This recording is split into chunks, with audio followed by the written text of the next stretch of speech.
Good morning, good afternoon, and good evening, and welcome to another episode of The Season Keepers, the show where the only two people we recommend keeping for the season is us. My name's Matt, aka Clean Sheet Wipeout. My name's James, aka FPL Drug. You're right, dude. How you doing? Yeah, I'm good. Very cold up here, as I'm sure it is everywhere. Freezing, mate. That's why I'm in a massive jumper today. So I'm also feeling it on the sides of the head because I went and got a haircut yesterday and the old skin fade, and I've gone from really really thick hair, which was nice and cozy, to like feeling everything. And I played football last night, and fuck me, it was cold, but it was worth it. I also found out that I get to go to St. Mary's on Sunday, so I'm fucking buzzing about that. Yeah, congrats. That's amazing news. I'm so excited. But it was a really weird email. Like, I've heard people in other clubs get an email saying, congratulations, you've been selected from the ballot. I literally got sent 2 tickets. So the email was just like, yeah, you have selected 2 seats for Saints versus Sheffield United, match 6. And I was like, what? No, I haven't. I clicked on it, and yeah, it's allocated your tickets. So there's no congratulations or nothing. It's just, these are your tickets, off you go. But I can't wait. Is it just you and your dad, is it? Yeah. Although my dad won't be going because he's had an op, so he can't kind of weight bear on his foot at the moment. So I think my brother's going to take his ticket. But fair dues. Yeah, it should be all right. We'll just wear our masks and sneak on in. But yeah, it's going to be a weird atmosphere. But obviously, I'll chat about it next week on the episode and let you know how it is. And hopefully, we get another win. Hope so. Right, let's crack on with the game week review then, and jump straight into Burnley 1, Everton 1. Yeah, a decent game. Calvert-Lewin, obviously very clinical again, just sort of stabbed it in. Nice cross from Richarlison.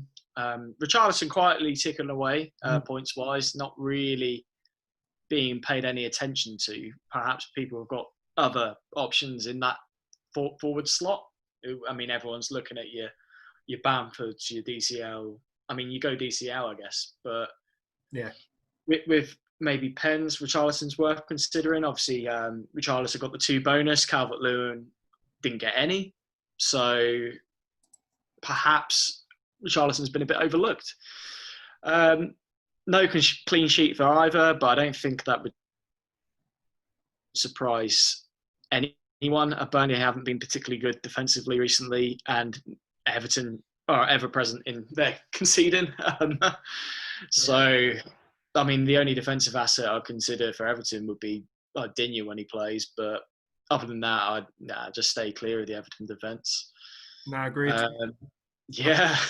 I think Richarlison's kind of been priced out a bit, hasn't he? Because obviously he started at 8 million, and I think he's dropped to 7.8 now. But obviously, like you said, you've got other players in that price range. Even DCL is similar, but yeah, you've got your Bamford, you've got your Ings. Even go down to people like Adams. They're cheaper options that are still getting the points. And obviously, when you go to Everton, you're immediately thinking Calvert-Lewin over Richarlison. So it's tricky. I've got Richarlison in a draft team, and he's been steady. Obviously, he had his moments out, but I wouldn't go for him. I'd be going DCL. Out of the 2 of them. Yeah. I mean, it's the more, I don't know, that feels a safer pick, does Calvert-Lewin. I think Richarlison's one of those, if you're going to be, if you're chasing a bit, then maybe take a punt, but. Yeah, I don't think I'd be punting on either of them now anyway, because even with DCL, a lot of people are considering taking him out for this next run. I mean, I probably won't, because if they're going to score, he tends to pop up. But over Christmas, their next 5 fixtures are Chelsea, Leicester, Arsenal, then Sheffield United, and then they play Man City. So it's arguably, I mean, do you really say Arsenal's a tough game at the moment? Well, we can discuss that later. I look at it as a good fixture. But you've arguably got 4 big teams there in their next 5 games, and I think it's going to be quite tough for Everton. So, it's definitely not the time to be bringing them in defensively. And if you've got one, maybe stick, but I wouldn't be gambling to then bring in another. Okay, so on to Man City Fulham. Yeah. Good game. Sterling played particularly well. He could have had more. I mean, he got a goal and assists, which was a long time coming for his owners. He's been benched the last few, I think. starting in like the Champions League and so on.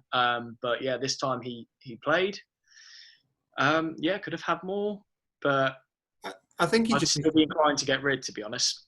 yeah, he needs to be more clinical. That's his problem at the moment. And obviously, when you've got people like Ferran Torres, Mahrez, De Bruyne around you getting goals, you have to take your opportunity and get them. And I genuinely thought, I think it was within the first 2 or 3 minutes of the game, I think it was, that Sterling was through and obviously didn't take his chance. And you thought, oh, God, it's going to be one of these games. And obviously, fortunately, he got his next chance and put it away. But he should have had a hat-trick at the end of the day.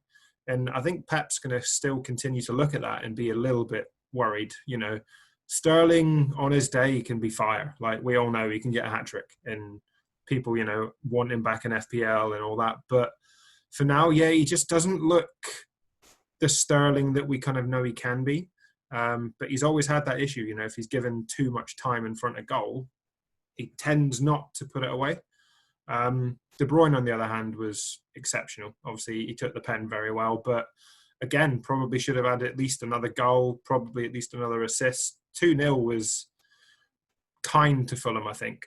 You know, they played well, but Man City, I felt, were kind of playing within themselves.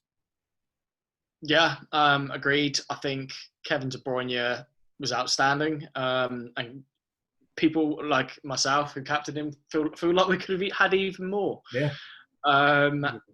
I mean, free bonus, a goal and assist, I'm still very happy with that. And obviously, I'll be holding for the foreseeable future. 100%. Could even call him a season keeper, couldn't you? I think he is, mate. Genuinely, I think he is. I really felt for Mahrez owners. I mean, I'm not one, so I was glad that he didn't hole. But I thought Mahrez played brilliantly. And obviously, he's come away with a bonus point despite not actually getting anything in the game. So obviously, he got more points BPS-wise than the defenders who kept clean sheets. So it shows how much influence he had in the game. But yeah, he just didn't get the returns to justify it.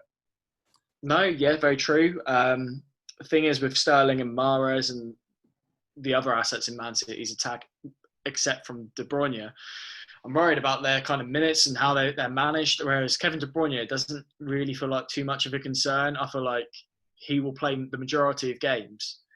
And even on the rare occasion where he's benched, I'd still feel comfortable with him coming off the bench. Agreed, yeah. And I think with the run that's coming up as well, like you touched on, obviously they've got the League Cup, I think. They've got a League Cup game coming up.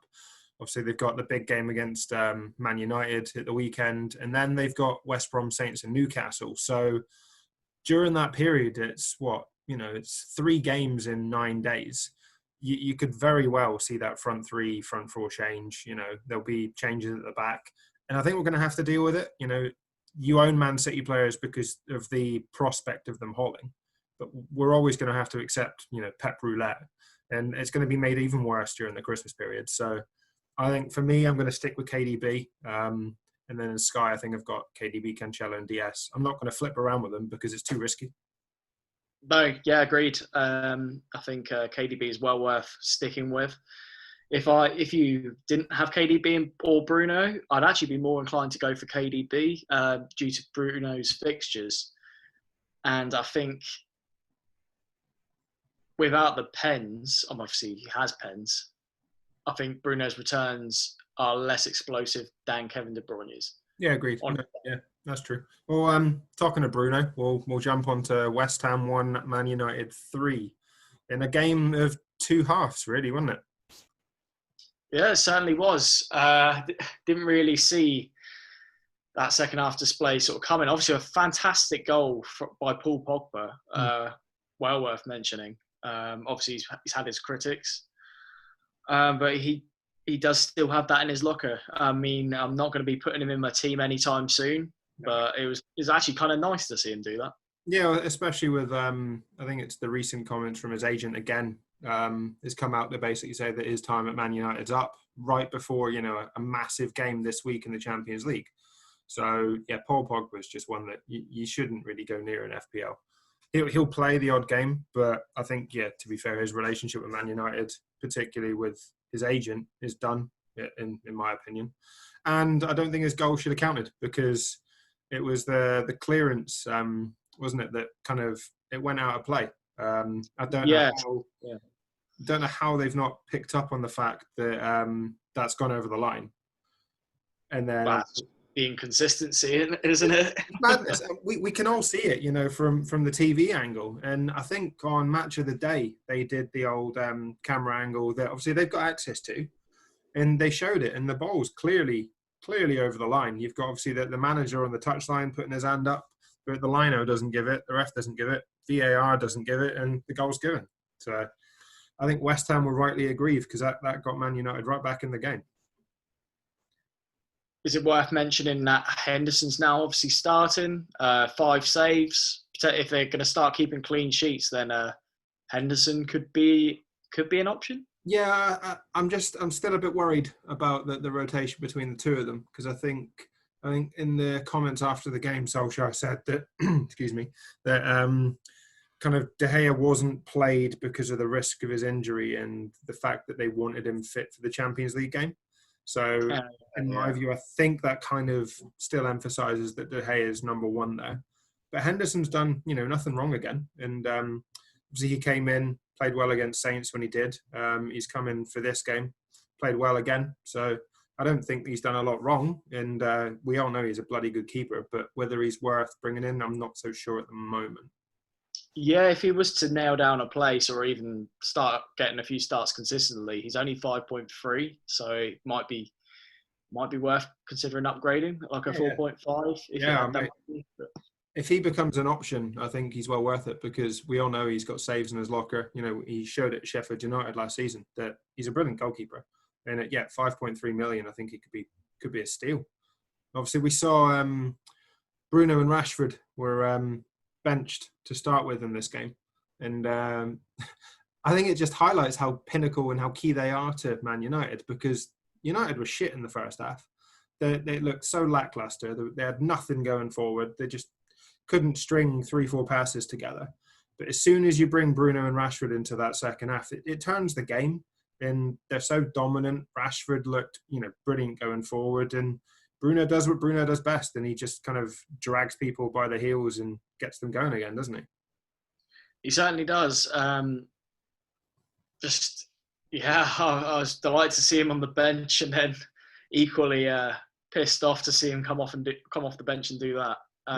Not only get an assist, but then claim 2 bonus points. So yeah, he's the one player that's hurting me. He's a few weeks ago it was DCL. But now it's Bruno.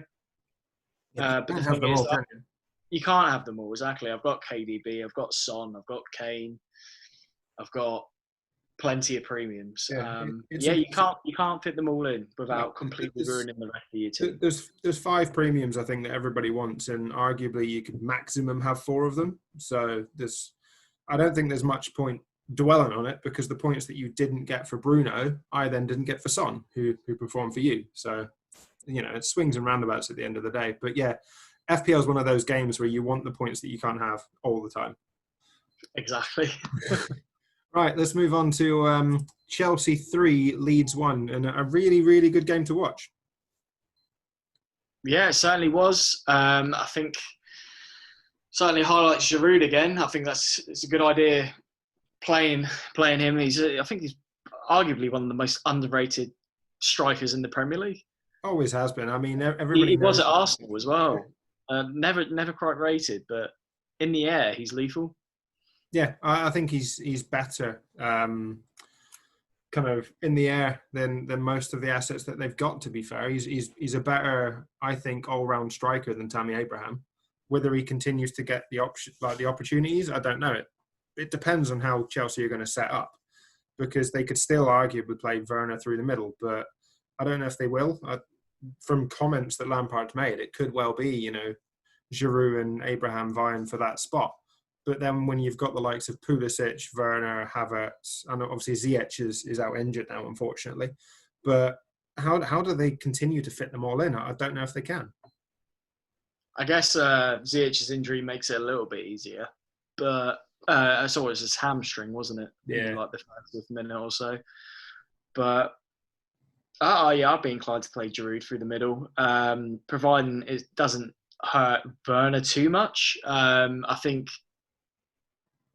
Giroud is just so good through the middle, and gives them he can hold the ball up and allow Pulisic and Werner into the game. Yeah, to be fair, I think that's how it worked. And arguably, Giroud and Werner should have put the game to bed long before they did, because they both had ample opportunities. They both should have had a hat-trick at the end of the day. And as a Werner owner, it was so fucking frustrating to watch because, again, I've got an assist, I'll take it. Of course I will. But he's one of those players that I know full well when I take him out, he's going to put away these 2 or 3 chances that he gets, and it's going to hurt.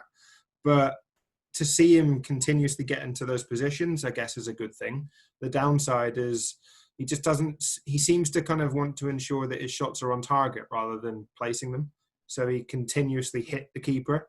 And Meslier made some good saves, but there's 2 or 3 where they were right at him. Yeah. He's a little bit reminiscent of like Shea Adams, where he's always in the right place and he's always getting these chances, but it's just not quite working for him. That's obviously Shea Adams is now starting to deliver a bit more, but it feels like the sort of start of the season with Shea Adams. I genuinely never thought I'd ever hear Shea Adams compared to Timo Werner. Yeah, it sounds mad, doesn't it? A couple of years ago, he was at Birmingham and he was at Leipzig. Yeah, I think that the title of this pod should be Timo Adams, mate, just to see what people come up with. That would confuse so many. Madness. But yeah, Leeds, again, I thought they played really well. Bamford got his goal. They're just unfortunate. They got hit towards the end there, and that's how they lost the game. But going forward, I think Leeds' fixtures in the next, 6 game weeks are brilliant. They've got home games against West Ham, Newcastle, and Burnley. They're away to West Brom and away to Man United. Like, for those like myself that have still got the wild card, I think I'm planning to probably use it around game week 16. Realistically, I should probably be looking to maybe bring in like Bamford this week potentially to jump on these fixtures, to them with a view to maybe jump off. Might not even have to, but you can then jump off in 17, and then you'll miss Spurs, Saints, Leicester, Everton, those kind of games. So Leeds, for me, I think have probably got one of the best runs over Christmas. And it seems like Bielsa, once he's got that squad, he'll continuously pick it. So, yeah, it's a fantastic run. And even the one tough fixture, which is United away, Leeds will be well up for that. I mean, they hate Man United. Exactly. And I think I could quite easily see Bamford scoring in that game. Oh, yeah. I think Bamford's probably one of the best options going forward for the next 5 weeks as a striker, and he's still so cheap. Like, I don't understand 6.1 million. Yeah, it's crazy when you look at his output compared to Calvert-Lewin and the rise that DCL's had. Bamford's rise has been nowhere near as close. So yeah, I think Leeds definitely wants to watch. All right, let's move on to the first game on Sunday, and it was West Brom 1, Crystal Palace 5. Well, this stung a bit because obviously I had Zaha and took him out, I think it was last week or the week before, for Jota. You did, yeah. I think it was 2 weeks ago, wasn't it? It was. And obviously it's burned me a little bit there, but obviously I got that return from Jota when he scored as soon as I put him in. But yeah, I think this is mainly down to the sending off of Pereira rather than a fantastic Palace display. I think it was just they suffered from the red card. I think it was a harsh red as well. Obviously, it's the ref's originally given a yellow. Pereira's obviously it's gone down. He's reacted, and yeah, he moves his feet towards the player, but I don't think it's aggressive. And then obviously when it goes to VAR and he overrules it and says, you got to look at that again at the monitor, you immediately know it's going to be a red. And yeah, it changed the game, and I don't think it deserved a red card. It should have been a yellow, because as soon as you get the likes of, Zaha, Eze, who was exceptional again, kind of going forward a back line of West Brom who are, retreating. They've got 10 men. I think they're probably one of the best teams to play against 10 men because of the pace that they've got going forward. And we even saw, 2 goals from Benteke. And he's such a powerhouse, in games that he can be, but he's been so poor recently. So for him to get 2 goals as well, it just shows, how dominant Palace became. Yeah, I'm really happy for him, to be honest. Hopefully we'll see some more for Benteke. I mean, he's going nowhere near either of our teams, I'm sure. But I can't see it, mate. It's taken him 11 games to then finally get these 2 goals. And they have played, Fulham, Brighton, Saints, Burnley, Newcastle. They've had plenty of games where he could have had opportunities, and he wasn't even getting minutes. This is the first game he's played 90 minutes, so fair enough. But I don't. Oh no, don't jump on Benteke. Horrible fixtures as well. Honestly, yeah. Spurs at home, West Ham away, Liverpool at home, Villa away, Leicester at home. It's a sea of red for the next, 6 weeks at least. And even the fixtures that are in the middle, like away at West Ham and away at Villa, they're not easy games. So, yeah, don't go near Crystal Palace. I know Zaha can, do it on his day, and he's arguably probably burnt a lot of people in FPL and Sky who got rid of him, for this little run of fixtures. But it is what it is, You're going to have these games where someone gets sent off and it changes. And I think that's what happened in this one. But I am fucking annoyed because Johnson was doing so well for me, mate. And as soon as you bring him in, concedes 5. Yeah, I've definitely fucked him for you. I was pissed off, to be honest, because obviously Martinez wasn't playing for me. So I transferred out my sub-keeper and brought Johnston in with the view to a clean sheet. Didn't even get the appearance points. Well, I did, obviously, but 0. Yeah. Nada. A wasted transfer, mate. You should have never brought him in. Exactly. But if I have to take 2 points off of you, that's fine. Yeah. All right, well, let's jump on to Sheffield United 1, Leicester 2. Wow, another loss for Sheffield United is the first thing I think we should mention. Yeah. I mean, they got a goal, but it's still not enough. No, it isn't. And obviously they lost right at the end. It's going to be particularly tough for them to take, considering Vardy's a Sheffield Wednesday fan. Hence the booting of the corner flag. More a statement of that than it was homophobia. Well, yeah, no, exactly. I seen a few people mention that on Twitter, and I was like, no, come on. Don't go down that route. He just loves twatting things, be it a corner flag, be it whatever. Yeah. I mean, yeah, I was going to say, careful what you say there, mate. It's. I was like, what am I going to say? His wife? Yeah, well. No, he's obviously delivered. Right at the end of the game there, he stole all the bonus points.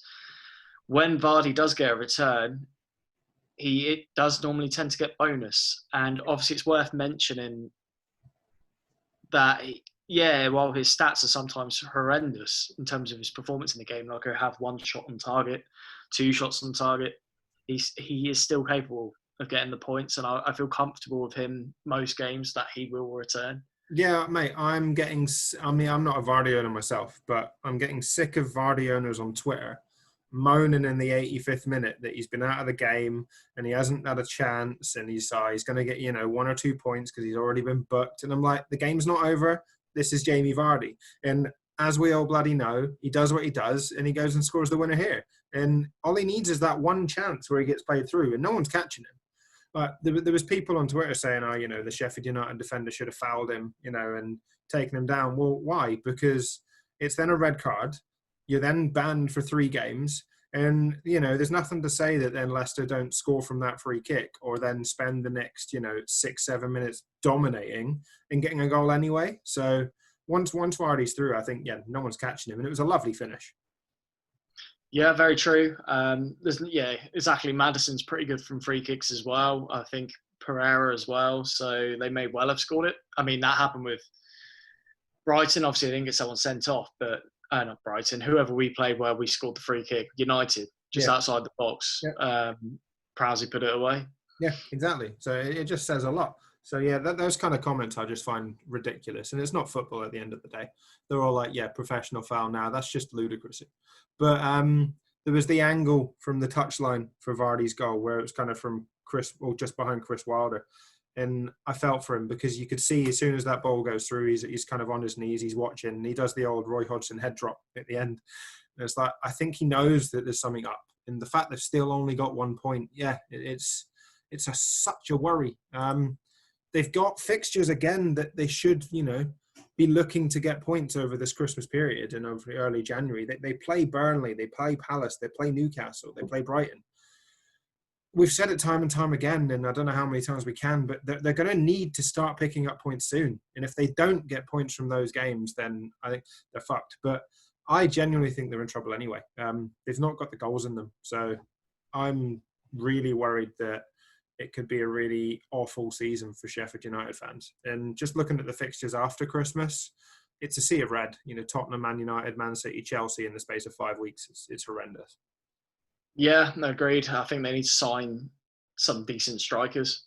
Well, you say that, but they've spent so much money up top already.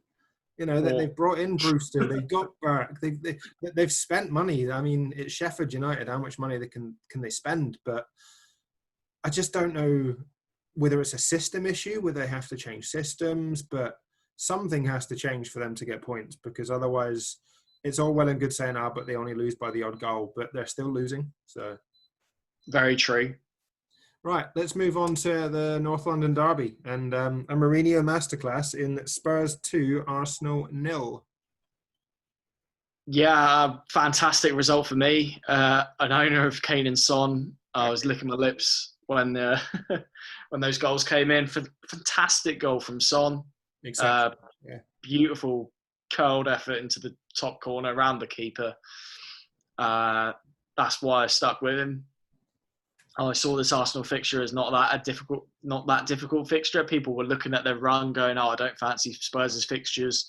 Shall we move on to Man City?"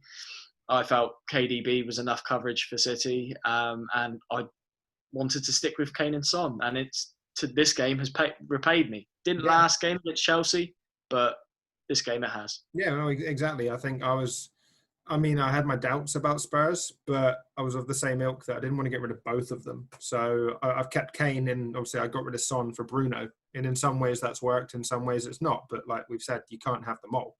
So to have one in that partnership it's unbelievable. I mean, Rob Holding's defending is atrocious for Son's goal. He just continues to back off and kind of lets him cut inside. But you can't take away from the finish. It was unbelievable. And then obviously you've got Thomas Partey was injured in the build-up to the second goal. As soon as Spurs then counter, they've got 5v2, and then Arteta's like actively trying to push Partey back on the pitch after he's clearly injured, just to say, "What the fuck are you doing?" And yeah, the inevitable kind of goal, Kane smashes it in, and as dominant as Arsenal were in possession, they had all the passing stats, all the crossing stats, the possession stats, but they just can't find a way to score, and they look almost clueless at times going forward. They had a free kick that ended up, in the Spurs half when they were almost on the 18-yard line. And then there was another moment, I think, when Bellerin got through. Aubameyang was in the middle, and Bellerin plays it behind him. So it's in those moments that I think Arsenal are really struggling, and they're going to have to find a way to turn these opportunities that Arteta keeps talking about. He talks about, we put 33 crosses in this game. Well, yeah, but you scored nothing. So 33 crosses surely means fuck all if you can't put one away. Agreed. Yeah, there's not much cohesion with Arsenal. I don't feel confident in them at all, to be honest. Move away from all their players. Just avoid for me. No, exactly. And I just looking at Spurs' fixtures, obviously we're still in that run that we all claimed was tricky. I know they've got Palace this weekend, but then they've got Liverpool, Leicester and Wolves. But I can still see goals in those games. Mourinho has got that team grinding out results in games where, people are kind of underrating them. And he's got them playing in a way that they counter so effectively that if you're a man down on that counter, then they're going to score. I mean, when you've got Son, Kane, Bergwijn, Bale can't even get into this team at the moment. That's how confident Mourinho is, in his front three or four. Like, Bale's not playing. And then obviously you've got Højbjerg and Sissoko that are kind of the kind of midfield masterman in the middle there that are just dominating proceedings. They're getting the challenge in and they're turning play. So I think Spurs will continue to play really well. And I'm annoyed because I know that Son's going to continue to return and I can't find a way to get him back. Well, yeah, it's a bit like me not being able to get Bruno. I think some players you just have to miss out on, Exactly. And another player that we're going to touch on now from Liverpool 4, Wolves 0 will obviously be Mohamed Salah, and the conundrum that what the fuck do we do without him? Yeah, well, I'm more concerned about not having Salah than I am Bruno Fernandes. Partly because it's harder to get Salah in as well. He's what, 12.2, 12.3 maybe now. Yeah, he rose last night. It's 12.3 million. Yeah, so it's a tough player to get in. I mean, I have to do 2 transfers and a points hit to bring him in for Fulham, and that alone makes me not do it. Yeah, exactly. I'm fearful. Don't get me wrong. Like, he may well quite easily get a hat trick against Fulham, potentially even 4 goals. But I'm just gonna have to grin and bear. To be honest, just ride my way through it. Yeah, I'm in a similar boat because the only way I can really do it is by getting rid of, say, Werner and Fernandez for Bamford and Salah, and I've got the money to do that. But if I get rid of Bruno from Man City game, I want to bring him back for the Sheffield United game, the Leeds game, the Leicester game, and I don't want to do the hokey cokey between them because yeah, you can do that in Sky when you pick up fixture returns, but you can't be doing that in FPL because it's wasted transfers. It almost feels, and Yeah, very true. Do you have any money tied up in Bruno? yeah, I do. I, I'd have to check. I'm pretty sure he's valued for me. If I was to sell him, he would be 10.6, and obviously he's 10.9 now. So I'd be losing value as well. That's the problem, and it's another thing, obviously in FPL that we've got to consider is the hokey cokey in Sky. Yeah, it's good because prices are restricted. They're set at the start of the season. They don't rise or fall. Whereas in FPL, you've got that value to work. But it's just looking at those fixtures that really worries me for Liverpool because they looked so good against Wolves. And obviously we've seen Trent come back for 45 minutes. Robertson looks fit again. The issue is they've got that front 4, and arguably there's only 3 places for them. I think we've both got Jota, but not having Salah scares me when they've got Fulham, Palace, West Brom, Newcastle is 4 of their next 5 games. Well, yeah, exactly. You feel more confident of Salah starting than you do Jota. Like, there's always going to be a risk of him getting benched, as we saw the last game. Yeah, that's the thing. But Klopp did say it was sort of partly down to him playing Wolves, and he didn't want to play him against his old club. He wanted him to watch the game. Yeah. So maybe he will start the next few. Maybe. I think it's going to be interesting to see Champions League wise. Obviously, they play their Champions League game tomorrow. Arguably, I don't think they'll play most of their first team because they're through now after the result that they got last week. But say Jota does play 90 minutes tomorrow and say the likes of Salah or Mane are rested, I think that's a bad omen for the weekend, and that's my worry. But we jumped on Jota because of his price, and I think he's still a good option. He will come on. The issue is that do I try and squeeze Salah in? And I think it's a debate I'm going to be having with myself all the way through to Friday. No, I think so. It would be a tough one for me as well. With your team, I think I'd be very close to doing the move you suggested. Whereas with my team, I'm very happy with Kevin De Bruyne and Son, and I'm not getting rid of Vardy before Brighton at home. No, that's the thing. Whereas for me, yeah, I think is good as Werner could be. I know that I've got that wild card in 4 or 5 weeks' time, so I could potentially, take him out for Bamford, who's arguably got better fixtures. Try and gamble on those, and then maybe double up on Liverpool for this little run, and risk not having Bruno. But like we've said, you can really only have probably three premiums out of the ones that you want without ruining the rest of your team.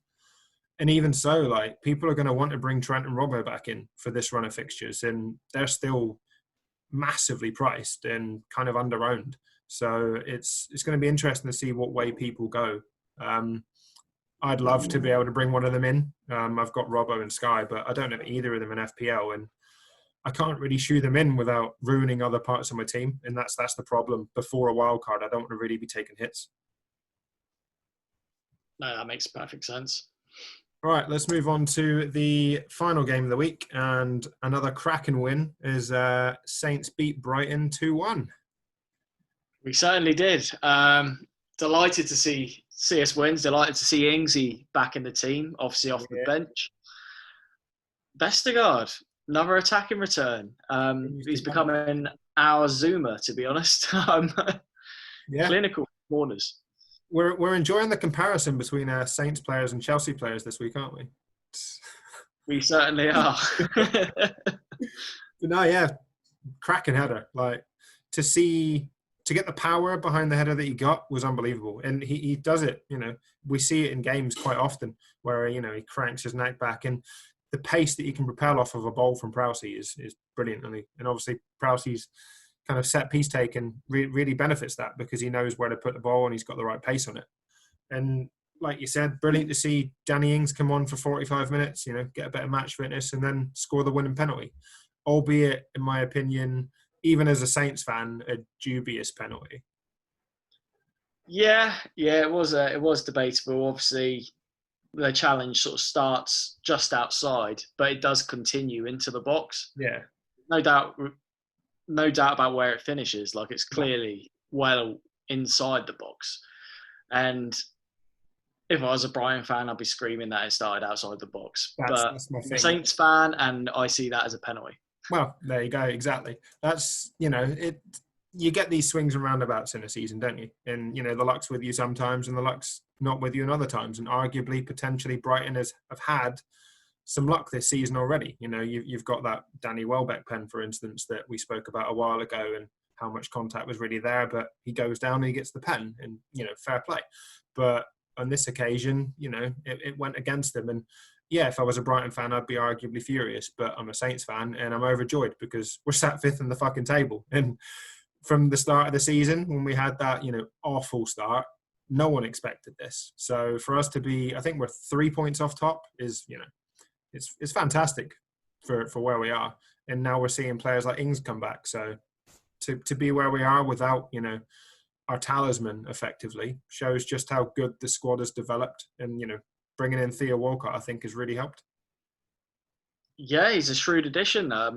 Not what we expected, but I've been delighted with the way he's delivered. I think he's had a real hunger, and he was really happy to be back at his hometown club. And you can see that where every time he's on the pitch, he just looks like he's loving life, loving the game. No, exactly. And I really think he'll start this weekend. I mean, fingers crossed, because, as I've said at the start, I'm getting to go, and I'd love to see Danny Ings back on the pitch, even if it's for one game, because with the way the ballot works, I don't think I'll get, back to the ground for, say, another 4 home games at least after this one. So, fingers crossed we can get another win. Right, let's jump on to how our games week went then, mate. And I'll let you go first in terms of both your FPL and Sky reviews. Mainly because I think you had a better week than me in FPL. Extended that lead again, which is bloody frustrating. But I think we're both seeing green arrows, which is the main thing. So we certainly are. Up from 600k to 354k, a big fat green arrow due to 84 points. Johnston in goal, doing me no favours on 0. Carl Walker-Peters on 5, Kufal 1, Zuma on 8. Continues to return. Yeah, exactly. Very good returns from Zuma. Jota on 1, and Anguissa taking a step into my team for the first time. We won't have to see him there, will we? What a legend. Obviously, he was on my bench last week when he got 7 points and actually returned. Yeah. But there you go. That was nice. Son and Kevin De Bruyne on 13 and 28 points respectively, due to the captaincy of Kevin De Bruyne. Obviously, that was a big factor in my team's performance. Yeah. And a very good delivery of my front three with 8 points from Vardy, 6 from DCL, and 12 from Kane. Can't be complaining about that, can you? And obviously, you've got Grealish and Target to come back this weekend, so... I certainly have, and Martinez. So yep. I've got the 3 Villa players for any doubles that come around. And if Johnson's fixture against Newcastle does get called off, then Martinez will slide in. How are you looking at setting up for this week then, mate? I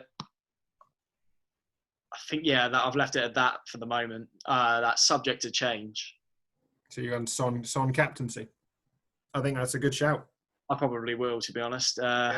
between Son and Kane, really. Exactly. I mean, Well, I say that I've got the Vice and Vardy, but well, yeah, but yeah, I suppose it's a good option to kind of split, captaincy and vice captaincy, just in case with COVID, because I know it's there and we could see a game, called off at the last minute. So it's always wise to keep splitting them. But yeah, I think it's a good team. You've obviously it's still the Salah debate that we're going to have, and I think we'll probably end up texting about it consistently for the next 3 days, but we'll see. FPL then, FPL Sky. How you been getting on? So Sky team 102 points, up to 21k in this team. Relatively happy with what happened. Obviously, KDB got 40 points for me. Very impressed with that. Exceptional. Bolly didn't get me much points, but I didn't really expect much against Liverpool. Disappointed with Eiling's return, but I'm sure he'll repay me on another week. Perhaps maybe I should move him to Dallas, but that seems a bit of a sideways / pointless move. Team 2 is up to 2,893rd. Very happy with this team. 108 points, despite Barnes on 0 and Ramsdale on 1. We've got the front three returning. James Ward-Prowse's captaincy paid off, bringing him in. Happy with the team going forward. Yeah, I think with Barnes aside. Yeah, that's what I mean. I think your biggest issue in that team is Barnes, but you've seen considerable rises in this team, and obviously being is it 2.8k? I think you can quite easily continue to see green arrows from this point. There's so many teams ahead of you that have already used their transfers and will continue to burn through the transfers that they've got. And the fact that you've still got 28 transfers for that team, the moves that you can make, and obviously the 2-for-1s and 3-for-1s that are available over this next run. If you jump on the right ones, then I think you could continue to see yourself rise up that leaderboard, mate. Exactly. I mean, I saw that knobhead going around on Twitter that he used all his transfers and was complaining to Sky. I'm wearing my transfers. It's like, you've used them. That was so funny. The fact, he's like, guys, where's all my transfers? Like, you could have told me that we only had 40 available and blah, blah, blah. I'm like, read the fucking rules. Like, the fact that you've burned through 40 transfers and it's not even Christmas yet, mate. Like, sit down. Just Exactly. And he was like 200 points less than most people. Exactly. So, that's what I mean. His team was still shit. So how he's used 40 transfers and got to that point, I have no idea. All right, I'll jump on to how I did then. So I got 73 points this week in FPL. Not too bad. Shame it was 11 behind you, so I lose a little bit of ground there. But another little green arrow, so I'm up to 869k, which, given I think 5-6 weeks ago, I was almost 3 million. Can't really complain about that. Zuma and Kyle Walker-Peters very similar for me. Picking up the returns there. Bruno, annoying that he only got a half, but he still got 6 points, so I can't complain. And De Bruyne captaincy was clearly the best option this weekend. We both hit him, so that's brilliant.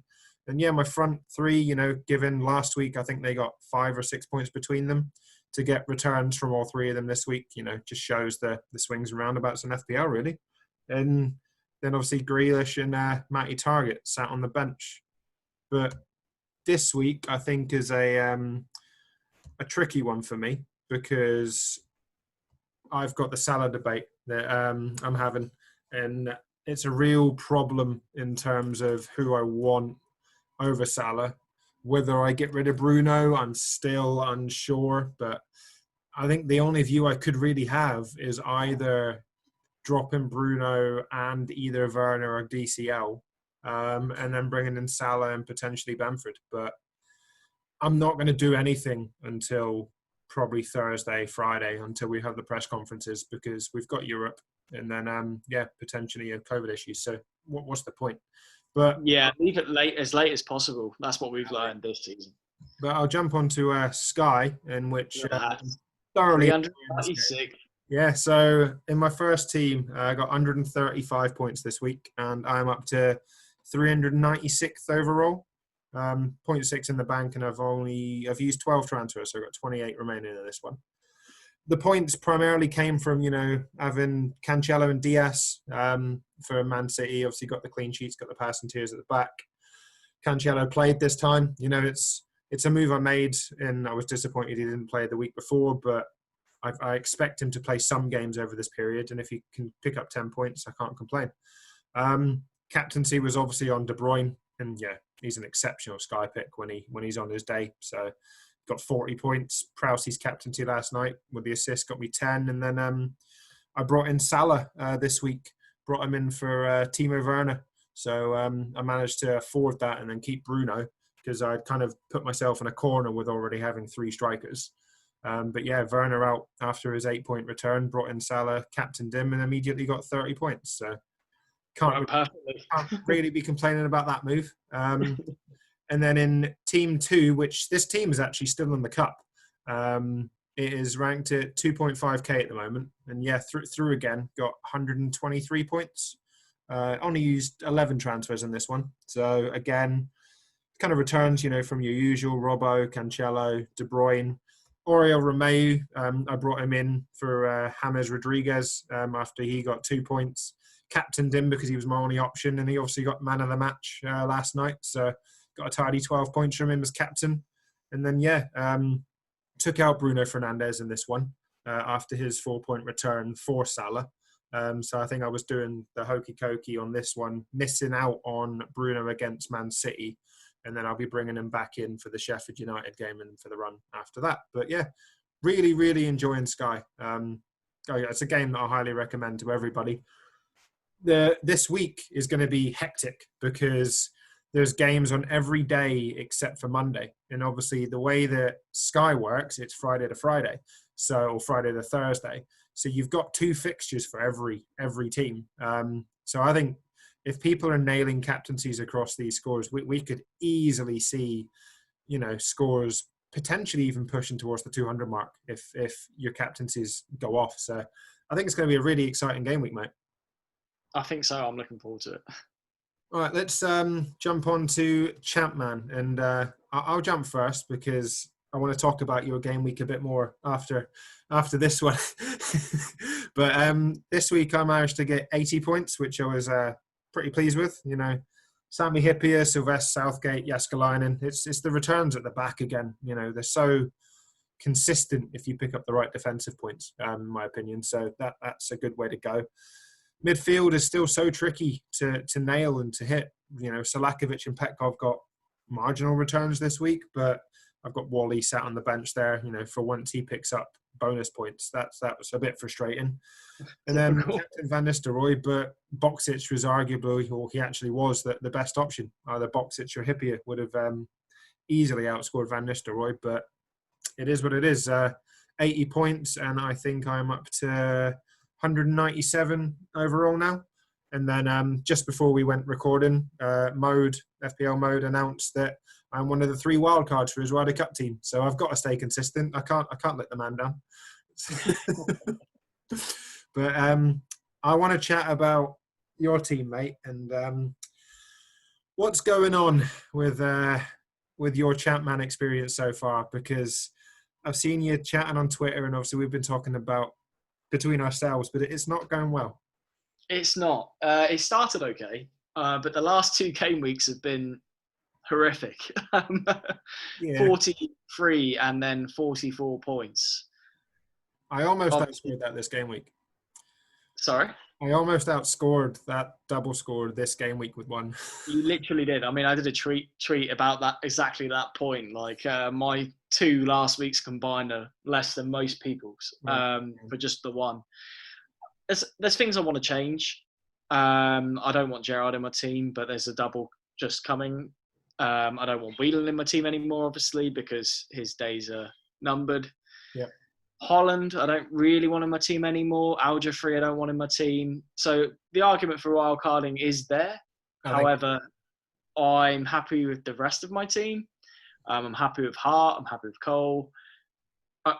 Happy with Cole now. He wasn't delivering until this game. I think to be fair, Arsenal's fixtures do turn now, so I think he's a good pick. Exactly. So I'm going to stick with him. It'd be stupid to go off with him now after sticking with him for the rough patch. So I've got 2 free transfers. I'm inclined to move on Whelan and Holland. If you've got any suggestions, do let me know. I'm going to be thinking about my team on Thursday. I've got the day off, I was so going to say, have you booked the day specifically to sort a ChampMan wildcard, mate? I have not. Just for the cats getting their vaccinations, No, but that's fair. But I yeah, can take advantage of it. genuinely, I think obviously we've had the pods from Craig, and then obviously you've got the CM Scout data, which I know that you've watched, and that kind of highlights kind of fixture turns and players to target. But I really think that you should be wildcarding that squad. I'd probably only keep 5 of your players, and I mean you're 964th overall at the moment. You managed to hit a game week rank of 1,692 last week, so that's your squad. But That's why I was asking how many people were in the game. yeah, but you can turn it around. Like you're only 4 game weeks in, and I know wild carding in game week 5 might seem daft this early, but it's a sim. The sim isn't that intelligent, so it doesn't go off of form. It goes off of fixtures and like the matchups between the two. And I think if you can get on the right players now, you can quite easily see green arrow after green arrow after green arrow. Like, there's no reason why not. And we've got 2 free hits this season, so there's people obviously talking about the blank game weeks and the doubles and how we're going to deal with that. I think those 2 free hits help wildcarding early this year because you can then use those free hits to navigate later on, and obviously you get the wildcard in the second half of the season. But for me, I think both of us should probably be looking at wildcarding. I'm looking at wildcarding, and at the moment, I'm looking at keeping I think 2.5 million in the bank to bring Van Nistelrooy back in. But I'm going to go without him this week probably. I think my front 3 will probably be Owen, Viduka, and One Chop. All 3 look like they could return this week. Owen has obviously got the double, and then I can move Owen back to Van Nistelrooy. It's those midfield slots that are the hardest to fill, in my opinion. Like they're so tricky to nail, which is why I think going maybe big at the back and big up front is a good idea. And then picking up like GX for instance for Everton, he's been exceptional. He's only 5 million, but he's consistently returning. And Everton after this week have 4 home fixtures in a row. So someone like him, or even Hughes for Charlton, very good pick at 4.5 million, picking up points. Jody Morris for Derby, again another pick. So there's plenty out there. It's just, I guess, deciding on what way you want to go, mate. That's the thing. But I really hope this Thursday you have a far better game week because I want to be taking, like enjoyment, and having fun with it. And I don't want you to text me and saying I've got no returns yet, and I'm for fuck's sake. I'm still enjoying it, even though I'm having shit game weeks. Oh yeah, no, I know. Yeah, it's brilliant fun, isn't it? Like the stream itself is what makes ChampMan. It's just. It can be a frustrating game, and I experienced that last season. It was so frustrating at times. I saw 4 or 5 red arrows in a row, and I was just like, why am I even playing? But as soon as you get on that stream, it's quality fun. Right, let's jump onto the questions to end the pod then. And first question is in from Stian Dadstack. Good to see you again, mate. Could you do your take on players likely to be shipped on a game week 5 wildcard that are then likely to be missed by people from game week 6 in ChampMan? So for me, obviously just spoken about wildcarding, I'm on 3 Middlesbrough players, and all 3 are going. So I think the likes of Zepeda and Boxic, we know that they can pick up returns. I think they could potentially cause a few regrets, but what player isn't? As I sort of said, I'm going to remove Van Nistelrooy this week, but I fully expect him to probably get a goal. It's just I'm hoping that the likes of Viduka and Owen can outscore him. So you're always going to kind of remove someone that's going to hole and inevitably make you regret the decision. But that's why we wildcard, is because we think we're picking the best players for those fixtures. So yeah, there will be players that make us regret not doing it. But don't look back, mate. Like just go with your gut and play that instinct. I don't know what you think. No, I agree. I think obviously Ruud van Nistelrooy could burn you a bit, but you're going to bring him back in afterwards. So I'd agree that just go with your gut on the wild card. Exactly, and what game week isn't exciting when you go into it without Van Nistelrooy? Like it's going to be either mental or a travesty, but hopefully it's the first. Question in from Steve Bird. Good to see you, mate. Sorry that we probably haven't had as many puns this week. I know you love your puns, but with Saturday's game being a major doubt, presuming this being a Newcastle, and possibly the Leeds game next week in danger, at what point does the situation surrounding Newcastle, yep, there you go, and COVID start becoming unmanageable, and what are the knock-on effects? Well, I'm inclined to avoid Newcastle until further notice. I mean, even considering a look at who they're playing in the next few fixtures. I've only got Johnston from West Brom, but Martinez, as I said earlier, can cover if the game's called off. However, if you do own a Newcastle player, there is the potential for a double down the line, but I wouldn't be getting any in. I'm not even sure if I'd get any in anyway, regardless of COVID. No, God knows. I wouldn't be touching Newcastle with a barge pole at the moment. I think, thankfully, it seems restricted to Newcastle at the moment. So there isn't a lot of worry for other fixtures, obviously, other than the team that they're supposed to be playing. And we're yet to find out about the West Brom game, which is a pain in the ass, because it'd be nice to know if, my keeper's going to get 0 again for playing or 0 again for not playing. So, but I'm obviously hopeful that game goes ahead, and then really hopeful that the Leeds game goes ahead, because, that's not a game that we want to be missing out on next week. And then it'll be 3 in a row. And then I think it becomes a bigger problem, particularly for fixtures and, the kind of knock-on effect that could have going forward. So hopefully we see that they return. I believe I read today that they've returned to the training ground. And the players that were self-isolating are following the protocols to then come back. So if they've opened the training ground, I think they might be expected by the Premier League to then play this weekend. So we'll have to wait and see. And obviously they play on Saturday at 3:00, so they've got a bit of time. But yeah, hopefully we hear a bit more soon. All right, I'll jump on this final question then from ChampManFPL Anurag B. So, which players' teams are you targeting in a Game Week 5 wildcard?